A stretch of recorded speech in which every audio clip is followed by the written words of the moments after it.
César, agora há pouco a gente conversou sobre a preservação de uma parte do acervo do Hélio. E agora conversando sobre o filme que você fez recentemente, um documentário que também nada mais é do que uma possibilidade enorme de sobrevida de um material. E um material de acesso, um material que muita gente não conhecia. Você disse que começou a pensar nesse projeto há cerca de 10 anos. E só agora, finalmente, ficou pronto. Me conta um pouco mais. Em 10 anos foi quando eu tive a ideia assim, inicial, quando eu encontrei os filmes do Hélio.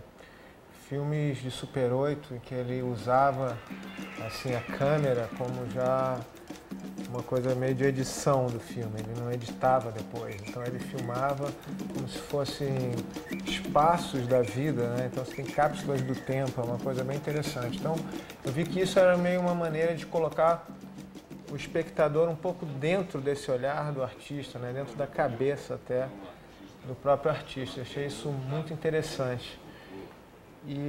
Mas até maturar a ideia final demorou um tempo, lógico, e do projeto, né?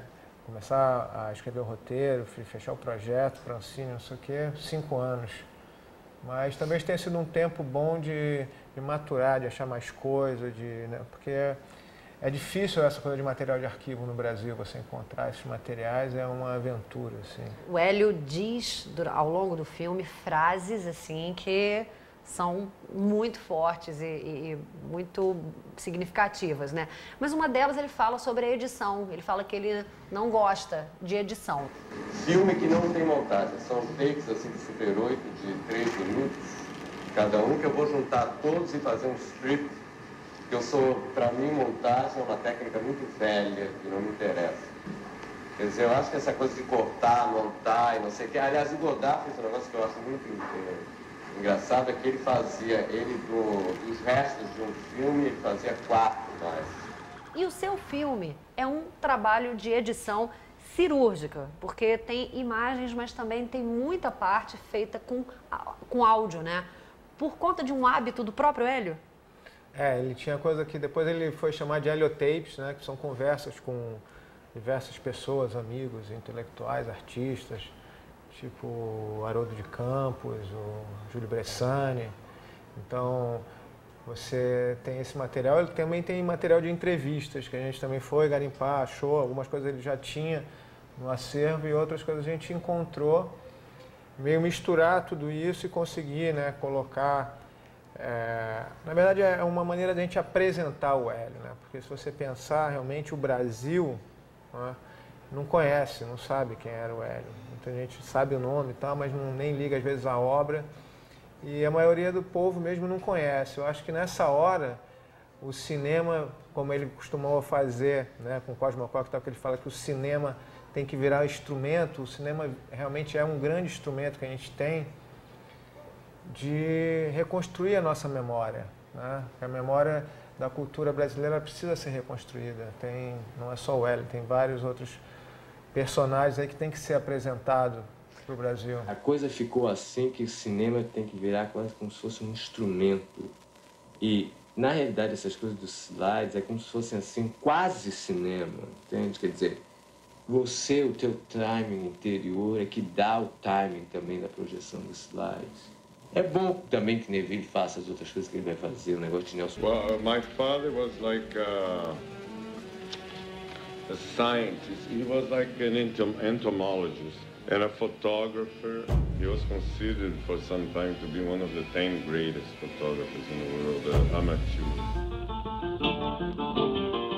Hélio Oiticica deixou uma obra que o mantém vivo. Mas para Jardes Macalé, não é só sua obra que o imortaliza, e sim sua memória e amizade. Parceiros da vida toda, Macalé nos recebeu para dar um depoimento sobre o inesquecível amigo. O Hélio é uma figura extraordinária, um artista barra pesada, né? Artista, um inventor, a invenção. E nós somos amigos. Porque para mim ele não morreu, morreu para você, no seu coração, mas para mim não. Ele é meu amigo. Tanto que fez não é a última obra, mas a última obra levantada, quer dizer, saída do papel para o mundo, é um penetrável chamado Macaleia. Em minha homenagem, ainda bem. porque o Hélio chamava sempre as pessoas pelo feminino, né? Caetanete, Macaleia, Gilete, Walita. Era assim, botava o mundo feminino. E aí ele deu o nome de Macaleia a uma obra que já está circulando por aí.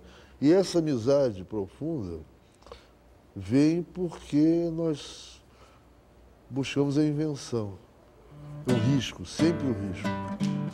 E o Hélio gostava muito dessa música aqui. Eu sou o samba, a voz do morro sou eu mesmo, sim senhor. Quero mostrar ao mundo que tem valor. Eu sou o rei do terreiro. Agora, uma curiosidade que eu tenho, César, é que vendo o filme, tem muitas imagens do próprio Hélio, né? Que, na verdade, às vezes explicam mais do que uma aula, porque você vê o Hélio na mangueira, você vê, então, mais do que falar sobre como o Hélio vivia, a gente vê ele se comportando daquela maneira, né?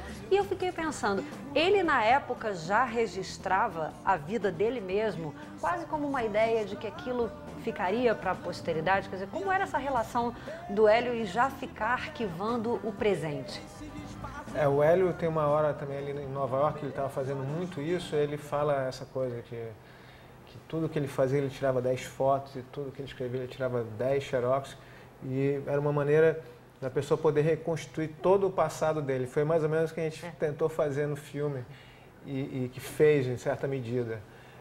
Agora é tanto material que só de áudio que ele deixou daria para fazer um outro filme. Foi uma dificuldade muito grande encurtar o filme, tipo, eu não consegui chegar de jeito nenhum em menos do que 1h30. Ele pedia para as pessoas gravarem as imagens dele? Como é que era isso? Tem coisas que são assim, o Hélio era meio, né, a coisa da arte que encontra a vida, então tudo que ele fazia era como se já fosse um trabalho, né? Ele chamava também a prática dele de andar pela cidade, de carro, ou a pé, ou de ônibus, uma coisa que ele chamava de delírio ambulatório, né? Então, era uma maneira de ter esses vislumbres enquanto anda. Então, esse exercício de andar é como se a cidade fosse um grande labirinto, um grande penetrável, que ali ele vai descobrindo as coisas. Então, isso é uma coisa incrível, né? Então, quando ele fazia algum desses delírios ambulatórios, tipo, quando ele vai na Central do Brasil buscar pedaços de asfalto, ele chama um amigo que leva ele, o André de Valentim, que fotografa. E quando ele fez a coisa do Caju, 2 pessoas filmaram, uma superou, outra. Então, ele também, em certa medida, ele fala isso, que ele sempre teve uma certeza assim, na posteridade, né?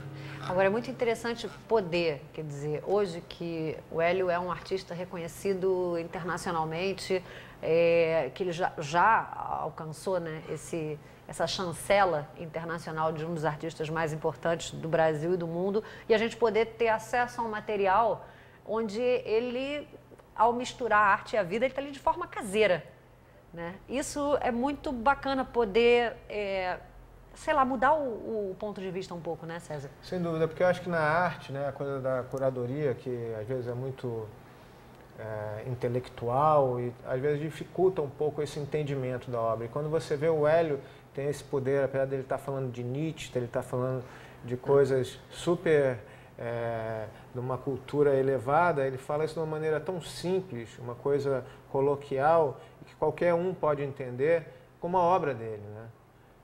A obra dele, ele fala, o que faço é música. É meio isso, né? Não interessa se sabe falar inglês ou não, se você ouve aquela música que você gosta, ela já está te dizendo muito. Foi abrindo juntos, um casal trepando dentro dos juntos, aí foi logo buscando e saiu no jornal. Agora, César, o filme, assim, não poupa nada. Entram as declarações sobre drogas, entram imagens, entra sobre sexo, opinião dele, entram imagens também. Acho que essa era a tua intenção, quer dizer, ir a fundo nessa proposta. Não tem só um pensamento sobre arte, mas tem ali ele radicalizando nessa mistura entre a intensidade da vida e da obra. É lógico, o Hélio era uma pessoa assim, né? Ele era muito forte, você podia conviver com ele 5 minutos que você não ia esquecer, porque ele era uma pessoa intensa e que falava tudo o que pensava sem o menor pudor. Então o filme ele tem várias camadas e uma das mensagens também é contra um pouco a hipocrisia, que é uma coisa dele, entendeu? E eu estaria traindo assim, ele se eu não usasse esse material que eu encontrei. Né? Eu estaria traindo esse próprio espírito, né, dele, de ser uma pessoa e que fala as coisas. E quando você pensa que tem filmes que passam na sessão da tarde com tanta violência, entendeu? E com morte, com as coisas mais horríveis, tipo drogas, sexo, eu acho que é a coisa mais light. Como ele mesmo disse num determinado momento do filme, né? Agora que virou moda, não me interessa mais, né? Sem dúvida.